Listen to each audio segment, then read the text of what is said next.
भजन करने से इसका कोई लेना देना नहीं देता कि शरीर को रोग है, कि शरीर कैसे छूटता है। इतने महामहिम बक्सर वाले पूज्य मामा जी महाराज, अद्भुत संत, जिनको मामा जी ही इसलिए कहा जाता था कि जानकी जी पर दृढ़ भाव था, मेरी बहन है, मेरे बहनोई राम जी हैं। शायद इनमें से किसी लोगों ने दर्शन किए, बहुत ही करुणा मूर्ति।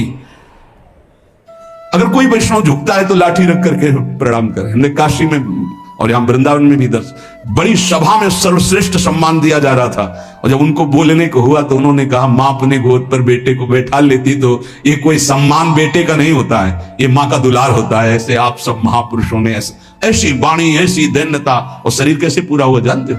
जा रहे थे भगवत कथामृत पान कराने, गाड़ी का ऐसे राधा अंतिम शब्द था जो पास थे, राधा बरसाने से दर्शन करके गए थे, राधा किस हेतु से कैसे जाते हैं इसका निमित्त नहीं, कहां जाते हैं ये बात है। श्री जी के पास गए।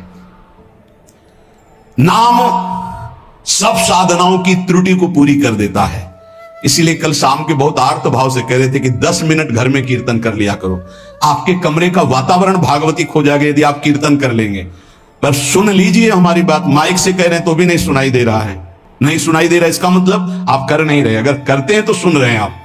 10 मिनट आप चाहे गृहस्थ हो चाहे विरक्त हो, 10 मिनट कीर्तन कर लीजिए, आपकी कुटिया का वातावरण भागवतिक हो जाएगा, कोई आपको मानसिक विघ्न नहीं होगा। 10 मिनट कीर्तन कीजिए, अगर आप मान ले तो निर्विघ्न आपका समय जाने लगेगा। 24 घंटे में एक बार आपकी कुटिया में ताली या मंजीरा बजना चाहिए और जोर से नाम होना चाहिए, राधा राधा या राधा वल्लभ श्री हरिवंश, या जो और अन्य उपासना वाले हैं अपने उपास्य देव का नाम कीर्तन। जिस कुटिया में रोज नाम कीर्तन होता है उस कुटिया में कोई भी किसी अन्य के परमाणु में विक्षेप नहीं डाल सकते। ये रहस्य की बात है, पर कैसे मानोगे? तुम्हारा मन तुम्हारे ऊपर शासन किए तो हमारी बात नहीं मानोगे। यदि हमारी बात आपके ऊपर शासन कर जाए तो आज से शुरू कर दोगे। आपकी कुटिया में 10 मिनट कीर्तन की ध्वनि होनी चाहिए, होनी चाहिए। जैसे बड़े भाग्यशाली जन हैं, कई वर्ष पहले ये हुआ कि जिस कॉलोनी में रह रहे हैं उस कॉलोनी में कीर्तन होना चाहिए। आज भी कीर्तन, कितना सुख मिलता है जब आसपास ये राधा नाम का कीर्तन करते हैं तो हृदय, और 50 लोग पीछे चलते हैं नाम कीर्तन करते हुए, पूरी कॉलोनी में गूंजता है नाम कीर्तन। आप अपनी कुटिया में अपने मंगल के लिए, अपने वातावरण अनुकूलित के लिए, जो आपके दिमाग को भागवतिक बना सके, 10 मिनट नाम कीर्तन कीजिए, मान लीजिए, फिर आप परिणाम देखिए। जोर जोर से नाम कीर्तन कीजिए। नाम से समस्त त्रुटियों की पूर्ति हो जाती है। मंत्र तंत्र तच्छिद्रम देश कालार्ह वस्तुतः सर्वम करोति निश्चिद्रम नाम संकीर्तनम तव। जैसे आप मंत्र जप कर रहे हैं तो आपकी कोई त्रुटि हो गई है, कई तरह की त्रुटि हो जाती है। आप मंत्र जपते जपते कोई बोल दिए, कोई बात कर दिए, निषेध है मंत्र में, जब तक माला पूरा ना हो जाए तब तक नहीं। वैसे भी मंत्र में मान लो कोई शब्द ऐसा जो आप त्रुटि कर दिए हैं, तो जहां आप माला पूरा करें कि 11 माला हो गई, हमारा 21 माला हो गया, तो 5 मिनट नाम कीर्तन करें, तो जितनी भी त्रुटि होगी मंत्र जाप की वो पूरी हो जाएगी। ऐसे ही यज्ञ है, कुछ भी अनुष्ठान है, उस अनुष्ठान के बाद 10 मिनट नाम कीर्तन कीजिए, वो पूर्ण हो जाएगा। कोई भी त्रुटि आपके फल में बाधा नहीं पहुंचा पाएगी यदि नाम कीर्तन हो जाता है हर अनुष्ठान के बाद। यस्य स्मृत्या च नमोक्त्या तपो यज्ञ क्रियादिषु न्यूनम संपूर्णतामेति सद्यो वंदे तमच्युतम। कोई भी सत्कर्म में न्यूनता हो गई हो, नाम कीर्तन बाद में कर लो, उसकी पूर्ति हो जाएगी। भगवान अच्युत का नाम सर्व मंगल करने वाला है। भगवान का जो नाम जब करता है तो भगवान उसके ऋणी हो जाते हैं, भगवान ऋणी हो जाते हैं। क्या यार बकाया रह गया? जब भगवान ऋणी हो गए, आप राधा राधा राधा प्रियालाल ऋणी हो जाएंगे। जिस समय गोपीजनों से प्रेम विवश होकर भगवान कहते तो कहते मैं बहुत काल तक आपकी सेवा करूं तो भी आपके ऋण से ऋण नहीं हो सकता। क्यों? क्योंकि हर समय गोपी नाम जप कर रहे हैं, हर समय प्रभु का चिंतन कर रहे हैं। जीवन का परम साधन, परम लाभ है यही। गीत्वा च मम नामानि नर्तयेन् मम सन्निधौ इदं ब्रवीमि ते सत्यम कृतोहम तेन चार्जुन। ये जैसे नृत्य होता है ना, तो जो दुर्भागी है ना वो उपहास करते हैं हर वैष्णव के नृत्य को। भगवान यह कह रहे हैं, गीत्वा च मम नामानि नर्तयेन् मम सन्निधौ मीरा जी पूरी रात रात नृत्य करती थी गिरधर के सामने कीर्तन करते हुए। ये अपने लोग जो राधा राधा नाम कीर्तन करके नृत्य करते, तो गीत्वा चमम नामानि, जो मेरे नाम का गायन करते हुए, नर्तयेन मम सन्निधौ, मेरे सानिध्य में नृत्य करता है, तो इदम ब्रवीमि ते सत्यम। वैसे भगवान के वचन सत्य होते हैं, पर यहां प्रमाणित कर रहे हैं, मैं सत्य कहता हूं, कृतोहम तेन अर्जुन, मैं बिक जाता हूं उनके लिए। ये लो, भगवान को खरीदने का उपाय नाम कीर्तन करते हुए भगवान के सामने नृत्य करना। मैं उनका बिका हुआ दास हो जाता हूं। अच्युत भगवान, अजित भगवान कह रहे हैं, जितम तेन जितम तेनेति निश्चितम, जिह्वाग्रे वर्तते यस्य हरिरित्यक्षरद्वयम्। मैं उसके हाथ बिक जाता हूं। मुझे वो जीत लेता है। 3 बार। किसका? बोले जिसकी जिह्वा के अग्रभाग पर मेरा नाम विराजमान रहता है। जीत गया हो, मेरे से जीत गया। माया से जीतने की क्या बात। चाहे जिस देश में हो, चाहे जिस स्थान में हो, चाहे जैसी अवस्था में हो, अपवित्र ही क्यों ना हो, यदि नाम कीर्तन कर रहे हो, मुख जूठा है, शरीर अपवित्र है, अपवित्र देश में हो, कहीं भी, तो बोले न देश नियमस्तस्मिन् न काल नियमस्तथा नोच्छिष्टेपि निषेधोस्ति श्री हरिर्नाम निलुब्धक। यदि मुंह जूठा है और मंत्र जप कर रहे हो तो ठीक नहीं है, नियम विरुद्धाचरण है, ये गलती है, चूक है। लेकिन मुंह जूठा है, राधा राधा, कोई अपराध नहीं। नाम कीर्तन में अपवित्र दशा, मुंह जूठा हो जाना, वस्त्र अपवित्र होना, या अपवित्र काल, अपवित्र स्थान, अपवित्र देश, इसका कोई मतलब नहीं। नाम के लिए, मंत्र के लिए फिर आ जाता है। इसलिए नाम सर्वोपरि। चक्रायुधस्य नामानि सदा सर्वत्र कीर्तयेत्, ना शौचम कीर्तने तस्य स पवित्र करो यतः। सोच में बैठे हुए हैं आप, कृष्ण कृष्ण कृष्ण कृष्ण, राधा राधा राधा राधा, परम पवित्र है। उस समय आप नाम जप कर रहे, जो सदा सर्वदा हरि नाम जपता है, राधा नाम जपता है, वो स्वयं सबको पावन करने की सामर्थ्य रखता है। मंत्र के लिए निषेध, नाम के लिए निषेध नहीं है। किसी भी देश काल अवस्था में, शुद्धि अशुद्धि में आप हर समय नाम जप सकते हैं। जो नाम है वही भगवान है, जो भगवान है वही नाम है। इसमें तुम संदेह मत करना। इसकी बराबरी में ना कोई दान है, ना कोई यज्ञ है, ना कोई तपस्या है, ना कोई स्नान है। ये भूतल में महान वरदान है नाम, इसको पकड़ लीजिए। जीवन का सार है। कोई भूत प्रेत पिशाच अग्नि बैताल कोई भी आपको स्पर्श नहीं कर सकता यदि नाम जप कर रहे हैं। नाम जापक के ऊपर किसी का आक्रमण नहीं हो सकता, ध्यान रखना। बहुत बड़े सामर्थ्यशाली प्रेत योनि को प्राप्त होते हैं, उनके आगे फिर कोई मंत्र तंत्र नहीं चलता। लेकिन जो निरंतर नाम जप करता रहता है उसको स्पर्श नहीं कर सकते। भाई जी महाराज समुद्र के किनारे बैठे थे, एक सफेद पोशाक में, बहुत ऐसा गणमान्य पुरुष की तरह सामने। तो भाई जी नाम जब माला पूरा हुआ तो कहा, बाबूजी आके बैठ जाइए, खड़े क्यों हैं? उनका डरना नहीं। क्यों डरेंगे, आप तो सभ्य पुरुष की पोशाक धारण किए। तो बोले मैं मनुष्य नहीं हूं, मैं प्रेत हूं। भाई जी ने कहा कोई बात नहीं। बोले मैं आपके बराबर नहीं बैठ सकता, मेरी हिम्मत नहीं थी कि मैं आपको टोक सकता, लेकिन आपने टोका तब मैं आपसे बात कर रहा हूं, मेरा उद्धार कर दीजिए। तो उन्होंने कहा कि गीता के श्लोक गायन करने से प्रेत योनि से मुक्त हो जाता है। बोले पूरी कंठस्थ है, सुनाऊं आपको पूरी गीता प्रेत। उन्होंने कहा मैं साधारण प्रेत नहीं हूं, मैं बहुत अच्छा साधक हूं, समस्त शास्त्रों का ज्ञान रखता हूं, और ये मैं जानता हूं कि आप ही मेरा उद्धार कर सकते हैं। मेरे से कुछ त्रुटियां हो गई जिसके कारण मैं प्रेत योनि को प्राप्त हुआ। तो भाई जी ने कहा फिर मैं श्री कृष्ण से उपाय पूछता हूं। तो उन्होंने कहा आप जब याद करोगे मैं आपके सामने उपस्थित हो जाऊंगा, आप मेरा कल्याण कर दीजिए। बहुत सी प्रेत योनि की और प्रेत लोक की बातें भाई जी से उनकी हुई। भाई जी ने उनका नाम में बड़ी सामर्थ्य है, इसलिए सबसे प्रार्थना है मानसिक रोग डिप्रेशन से निवृत्ति के लिए, शारीरिक रोगों को सहने की सामर्थ्य या निपटाने के लिए, और लौकिक कामनाओं की पूर्ति के लिए या पारलौकिक कामनाओं की पूर्ति के लिए या परम पद के लिए या शुद्ध ज्ञान के लिए या भगवत प्रेम के लिए, जो भी आपको चाहिए वो सब नाम से प्राप्त हो जाएगा। पर जैसे 1 करोड़ के हीरा का आपको हार लेना है तो 1 करोड़ होना चाहिए, 10 रुपए में नहीं मिलेगा। ऐसे ही आपको जो कामना है उसके अनुसार पहले नाम जप करो, पाप नष्ट हो, और उस कामना की पूर्ति निश्चित हो जाएगी। निश्चित, आप पक्का समझ लीजिए। इसलिए प्रार्थना है किसी भी परिस्थिति में नाम को मत छोड़िएगा। भले आपको ऐसा लग रहा हो कि आपकी कामना पूर्ति नहीं हो रही, लेकिन वो होगा। आपके पहले पाप नष्ट होंगे तब कामना की पूर्ति होती है। और अगर कहीं कामना ना हुई तो भगवत प्राप्ति करा देगा। इसलिए जैसे भी बने वैसे आप नाम जप करते रहो, मन लगे ना लगे, जो नाम आपको प्रिय हो। या हमारे वृंदावन धाम की रजकण से प्राप्त हुआ आचार्यों की कृपा से महामहिम जो स्वयं श्री कृष्ण जपते हैं, राधा राधा राधा राधा, ऐसा हर समय रटते रहो। परम कृपालु राधा नाम आपको यही देख करके बार बार आपको समझाया जाता है। ए भाई, चूक मत करो। किसी से वैर थोड़ी है, द्वेष थोड़ी है। कोई संत यदि आपसे बात करता है तो आपके ऊपर कृपा नहीं, क्यों बात करेगा? क्या लेना है?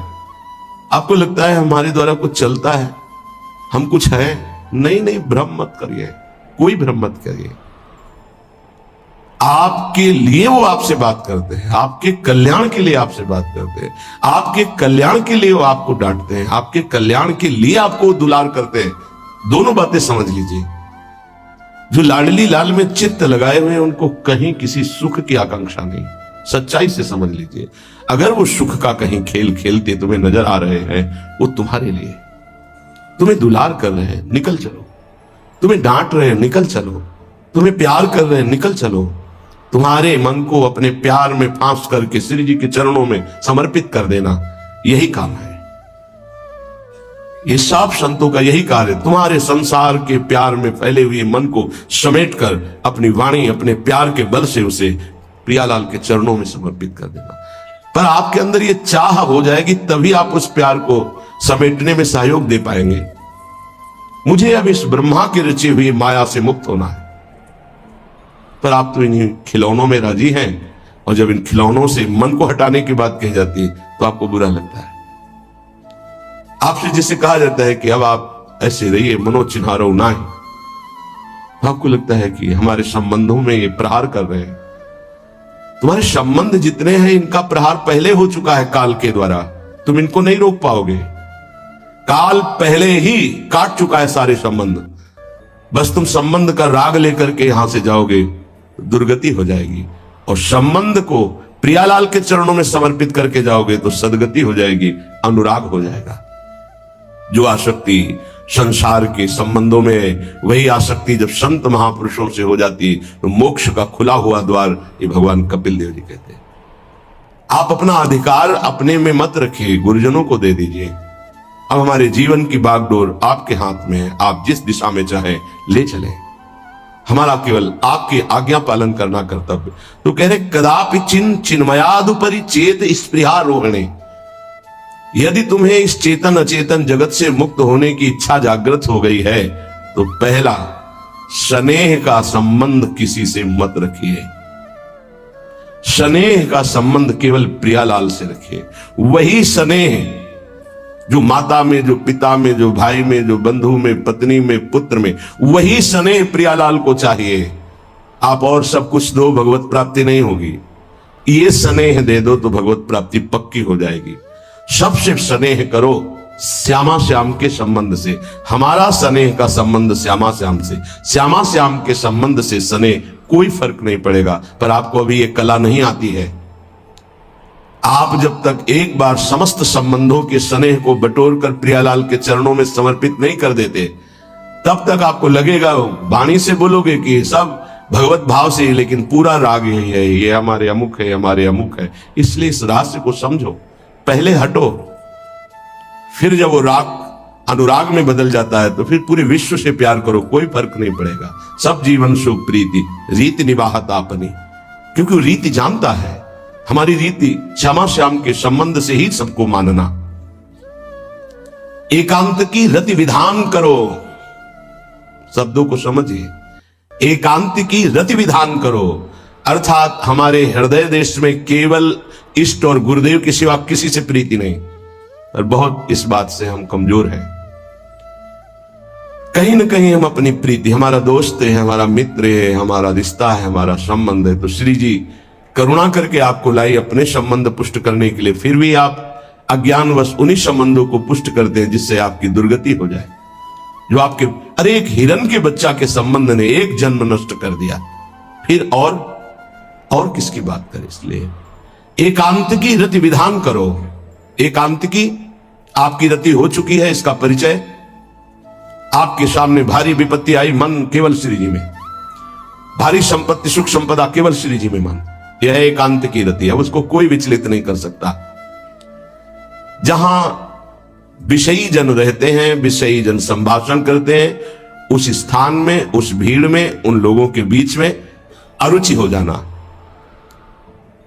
रतिम मदन मोहने विदधताम तदेकांतिकीम।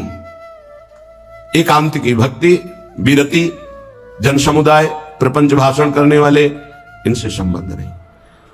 ना संतु जनतापने प्रतिवसंतु वृंदावने।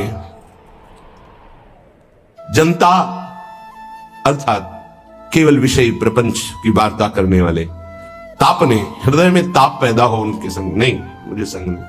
कोई भी हो, प्रिया प्रीतम से तुम्हें मतलब नहीं, उनकी चर्चा से मतलब नहीं, उनके संबंध से मतलब नहीं, तो हमारा आपसे क्या संबंध। देखो, जगत के संबंध प्रियता दिखा करके भोग सामग्री दे सकते हैं, धन दे सकते हैं, व्यवस्था दे सकते हैं, पर प्रियालाल की प्रीति नहीं। पूज्य श्री रघुनाथ दास गोस्वामी जी जब अपने गृह का त्याग करके महाप्रभु चैतन्य देव की शरण में गए, तो 2-3 दिन जो महाप्रभु को भिक्षा आती थी उसी से महाप्रभु दे देते। उनको लगा कि नहीं, जीवन जब महाप्रभु को समर्पित है तो हमको जीने का ढंग सीखना चाहिए, कैसे हम विरक्त होकर के जिए। इतने में घर से भेजे हुए बहुत से सेवक, रुपया, सामग्री, रसोईया सब आ गया, क्योंकि बहुत बड़े धनी थे उनके पिताजी, और पिता के भाई दोनों के बीच में एक लाड़िले पुत्र थे पूज्य श्री रघुनाथ दास गोस्वामी, जिनकी समाधि राधा कुंड में विराजमान है।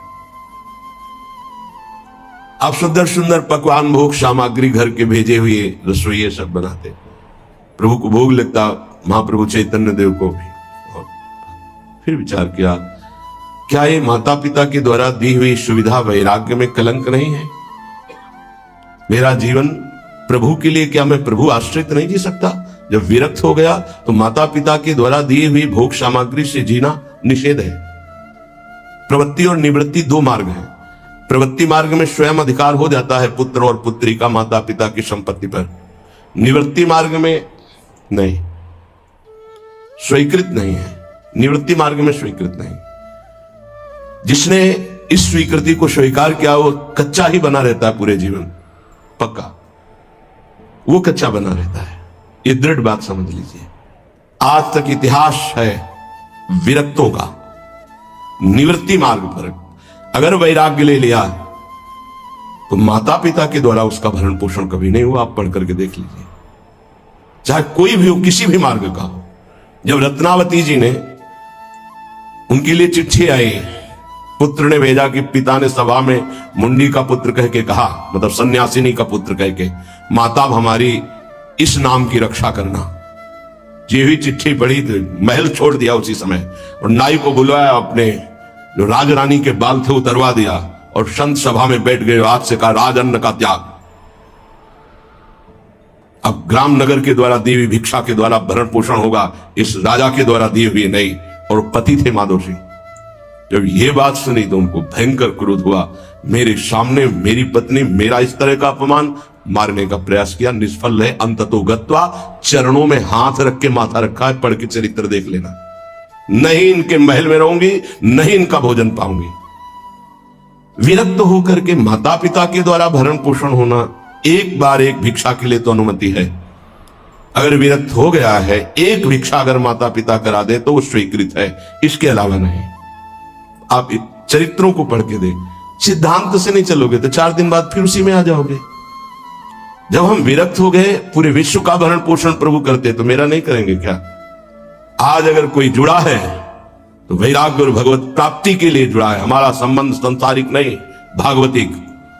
जिस मार्ग में हम हैं उस मार्ग में। रघुनाथ दास गोस्वामी को 2-4 दिन हुए, फिर अंदर आग लग गई। नहीं, पिता के द्वारा दिए हुए वैभव को नहीं भोगना, वापस। अब कैसे जिए? जहां सिंहपौर पर जगन्नाथ जी के सब भिक्षुक खड़े होते थे, उन्हीं के बीच में खड़े हो गए। अब जो बांटते हैं तो उनका स्वभाव है लेने वालों का दौड़ दौड़ कर आगे लेना। कभी कभी मिलता उनको, शांत खड़े रहते तो पा लेते, नहीं मिलता प्रसाद तो भूखे रह जाते। फिर विचार किया, इसमें खड़े होकर के भी एक वृत्ति बनी रहती कि आने वाला देगा, ये भी ठीक नहीं। एक जगह अन्न क्षेत्र में अन्न बंटता था, वहां से जाके लाने लगे। फिर विचार किया, विवेक धैर्य नहीं लेने देता यार, हम यहां कोई सेवा तो करते नहीं, क्योंकि भरपेट अन्न पाने का जिस क्षेत्र में अधिकार है तो वहां सेवा करना जरूरी, चाहे पोछा लगा दो, चाहे पत्तल फेंक दो, कोई सेवा वहां करनी चाहिए, तभी आपका वैराग्य सुरक्षित रहेगा, नहीं तो फिर ठीक नहीं है। वहां अन्य क्षेत्र में भी छोड़ दिया भोजन लेना। आप कैसे जिए? तो रात्रि में जो महाप्रसाद गाय को डाल दिया जाता था, गाय भी छक के जब नहीं पाती थी तो वो रात्रि के 10-11 बजे निकलते और वो महाप्रसाद जो पड़ा रहता उसको उठा के लाते, जल से धोते, सड़े सड़े निकाल के चावल, फिर उसे पाते। महाप्रभु ने पूछा, गोविंद दास सेवा में रहते, गोविंद ये रघु अब क्या पाता है?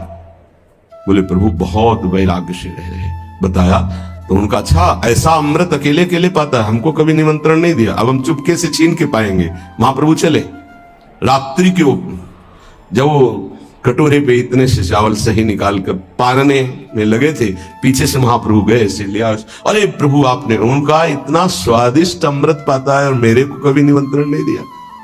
निहाल उनके लिए आया, सोवत हो रसना रटे राधा कृष्ण सुनाम। वो जब सोते थे तो उनकी जबान से राधा कृष्ण राधा कृष्ण राधा कृष्ण। ये इस मार्ग के पथिक, निवृत्ति मार्ग और प्रवृत्ति मार्ग में अंतर है, आप लोग इस बात को समझें।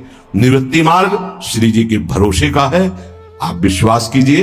जब इष्ट के भरोसे में है तो जिनकी पलक झपकते अनंत ब्रह्मांड रचना हो जाती है, उनके लिए कोई ये बड़ी बात हो गई क्या? ये कोई बड़ी बात है उनके लिए? हम उनका भरोसा त्याग करके निवृत्ति मार्ग के हो करके और परिवार के द्वारा भरण पोषण हमारा हो, भाई ये तो नहीं समझ में आता। भरोसो दृढ़ इन चरणन के। निवृत्ति मार्ग तो निवृत्ति मार्ग, प्रवृत्ति मार्ग तो प्रवृत्ति मार्ग, प्रवृत्ति निवृत्ति, निवृत्ति में प्रवृत्ति, बहुत संभल कर चलना पड़ेगा। जो मार्ग भगवान ने बनाया उसके अनुसार। तो कह रहे न संतु जनता, तुम्हारा व्यवहार जनता से नहीं होना चाहिए। व्यवहार शून्य व्यवहार है, ध्यान रखना। दसियों हजार लोगों के दर्शन होते हैं, एक का भी परिचय नहीं है। हजारों लोगों से संभाषण है, एक भी हमारा मित्र नहीं है कि ये हमारा है, तुम लोग इसके साक्षी हो, ये हमारा बंदा है, एक भी नहीं। साफ श्री जी के हो, श्री जी से संबंध है, मैं सिर्फ एक नौकर हूं, श्री जी की बात आपको बता देता हूं, आपकी बात श्री जी को बता देता हूं, हमारे श्री जी इसके सिवा कोई नहीं। एकांत की रति, जनता से संबंध रहित, श्री जी के संबंध से सब जीवन सो प्रीति। श्री वृंदावन में वह चिदानंद रस को प्राप्त होता है। यह है रहनी। वृंदावन यह विधि बसे तज के सब अभिमान, तृणते नीचो आपको जाने सोई जान। ये समझ जाओ किस बात का आश्रय लिए हो। जिनको ब्रह्मांड रचने में सेकंड नहीं लगाए, वो हमारी प्रियाजू के अधीन है। हमको कुछ अपनी व्यवस्था के विषय में सोचना, मानो शरणागति के विषय में आपको अविश्वास, कलंक है ये बात। हे बिल्कुल भरोसे पे हो जाओ, फिर सामने देखो क्या होता है। बिल्कुल भरोसे पे हो जाओ। गुरुजनों ने कभी भी अन्य आश्रय नहीं होने दिया, कभी भी अन्य जगह जगह बचाते। वो जानते हैं कि अन्य आश्रय, धन का आश्रय, वस्तु का आश्रय, व्यक्ति का आश्रय, ये तुमसे सच्ची बताते हैं, गुरुजनों की कुछ बातें बाद में समझ में आती, पहले समझ में नहीं आती। केवल श्री जी का भरोसा रखो, जिसने आज दिया है वही कल देगा। जब गुरु जी को कोई कहता कि कभी काम में आ जाएगी ये वस्तु, रख लो, तो बोले इसी को मिटाने के लिए बाबा जी हुए हैं। जब कभी काम में आनी होगी तो तुरंत श्री जी भेजेंगे, हम इसको पहले से क्यों रखें। ये हमें चाहिए कि केवल श्री जी का आश्रय लेकर वृंदावन वास हो। देखना कितना आनंदित रहोगे। फिर रोना आता है, तुम्हारे आंसू फिर निकलेंगे। जब आप एकांत में होंगे, आपका कोई नहीं होगा और आपकी परिस्थिति विपरीत होगी, तब जो शरणागति होती है वही भगवत प्राप्ति कराती है। जब तक विपरीत परिस्थिति नहीं आएगी तब तक शरणागति परिपक्व नहीं होगी। बात लिख लीजिए, चाहे वो द्रौपदी जी हो, चाहे गजराज गजेंद्र जी हो, चाहे कोई भी हो, जब ऐसी विपरीत परिस्थिति आए कि कोई भी सहयोगी नहीं रह गया, तब शुद्ध शरणागति और भगवत साक्षात्कार। उस दिन के लिए तैयार रहो और मांगो कि हमारी आसक्ति का नाश करने के लिए परिस्थिति ऐसी दे दो प्रभु कि सिर्फ आप पर दृष्टि हो, सिर्फ आप पर, ना कोई हमारा, नाम किसी के, सिर्फ आप। मेरे तो गिरधर गोपाल, दूसरों न कोई। बात समझो, सत्संग की बात को समझो, परमार्थ की बात को समझो। तो जब कोई हमारे जीवन में प्रश्न आता तो जो नील चादर ओढ़े हुए विराजमान, उनकी चादर की तरफ देखते, आकाश की तरफ, बाहर निकलकर आकाश की तरफ देखते। तत्काल उत्तर मिला है हमको, तत्काल, भाग यहां से भाग। झोला टांगा, रात्रि में भागे, जब भागे तब रात्रि में भागे। भागो भागो भागो, भागते भागते अब पायो परम विश्राम। अब वृंदावन, श्री वृंदावन विश्राम, सब शोहित निष्काम मत, श्री वृंदावन विश्राम।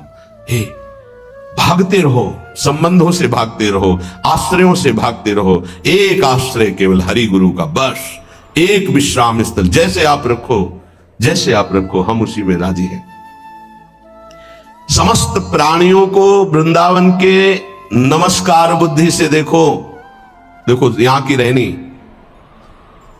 वृंदावनी विधि वसे तज के सब अभिमान, तृणते नीचो आपको जाने सोई जान।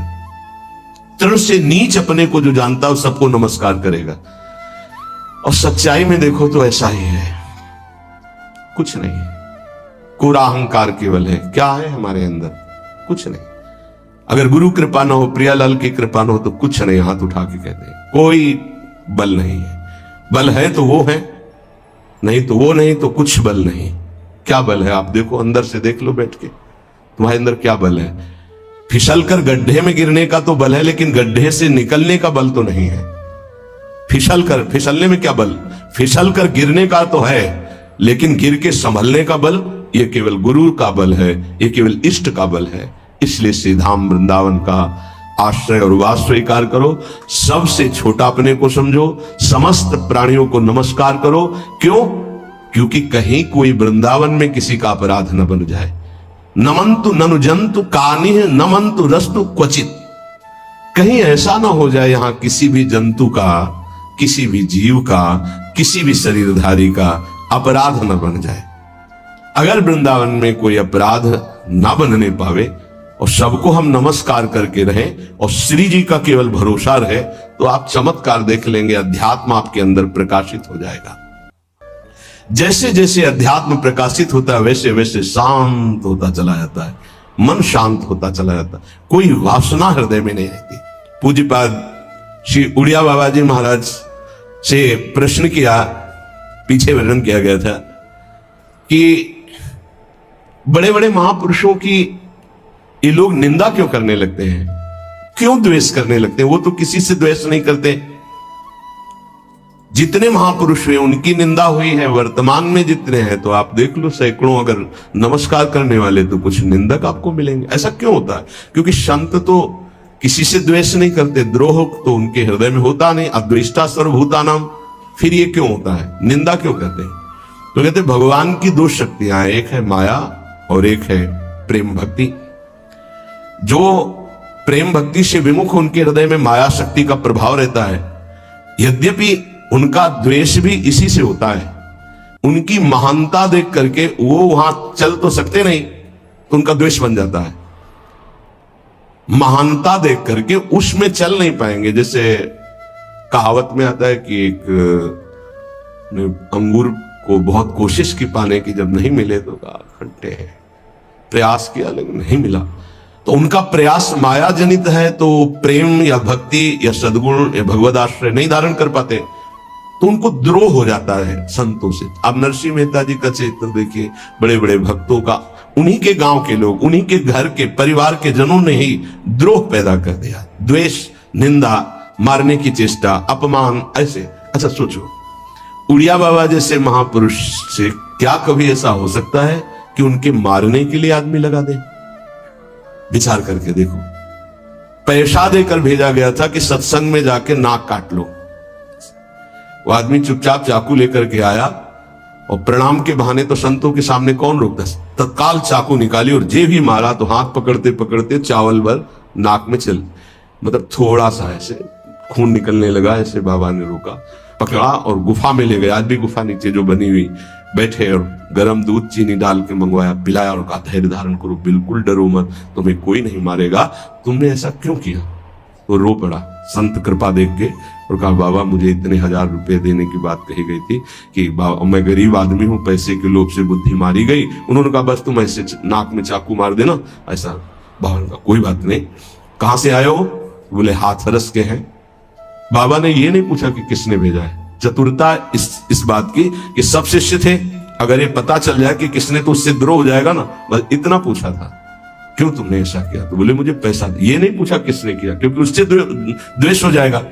अपने शिष्यों से कहा शपथ है हमारी, इसे डांटना भी नहीं और हाथरस की बस में सुरक्षित बैठाल करके आओ, चल जाओ। बोलो ऐसे महापुरुष को फिर बाद में लीला, द्वेष की हद हो गई, संसार द्वेष की सूली पे चढ़ा दिया, जहर पिला दिया, मीरा जी को जहर पिला दिया, प्रहलाद जी को क्या? क्यों ऐसा करते हैं लोग? बोले माया से आसक्त चित्त वाले जब भक्त को देखते हैं तो उनके अंदर गाली देने का मन होता है, जलन पैदा होती है, स्वभाव ऐसा स्वाभाविक है। उनके हृदय में इतना द्वेष पैदा होता है कि वो दुष्ट हृदय कैसे इनकी हानि हो, बस ये सोचते हैं कैसे इनकी। बड़ा विचित्र खेल है ये संतों के साथ। क्यों? पलटू बाबा को अयोध्या में झोपड़ी में ही आग लगा दी आसपास से, ऐसा क्यों होता है? तो बोले माया शक्ति कि जिसके हृदय में माया का प्रभाव, मलिन हृदय होता है, वो संतों से स्वाभाविक द्वेष करते हैं, जो कि द्वेष के पात्र नहीं है, वो किसी से वो द्वेष नहीं करते। एक संत आप चरित्र उठा करके देखो, संतों से द्वेष करने वाले प्रत्येक महापुरुष के जीवन में देखा गया कि द्वेष करने वाले, और कोई कोई तो उन्हीं के पार्षदों के रूप में द्वेष करने लगे, उन्हीं के पार्षद बनकर उनकी खिलाफत करने लगे और उन्हीं के पार्षदों के द्वारा उनको सूली पर चढ़ाया गया। बड़ा विचित्र माया का खेल है। इसी से वो भक्तों की निंदा करते हैं और भक्तों से द्रोह करके अपना सर्वनाश कर लेते हैं। तो क्या इससे बचा जा सकता है? यदि भगवान का नाम जब करने लगे, भगवान का आश्रय ले ले, तो दृष्टि बदल जाएगी। आप देख लेना, दृष्टि बदल जाएगी। नाम जापक सहृदय होता है, वो घोर पापी पर भी प्यार करता है। लोग समझते नहीं उनके हृदय को। घोर पापी को भी वो प्यार करके भगवान से मिलाना चाहते हैं। यदि आप नाम जप करते हैं तो आप बच सकते हैं, नहीं संत द्रोह की वृत्ति अंदर पैदा हो जाएगी। ये माया है। ये जहां किसी महापुरुष का यश सुन तो वही निंदा शुरू कर देता है, क्योंकि माया उसका पतन कराती है और भक्ति उत्थान कराती है।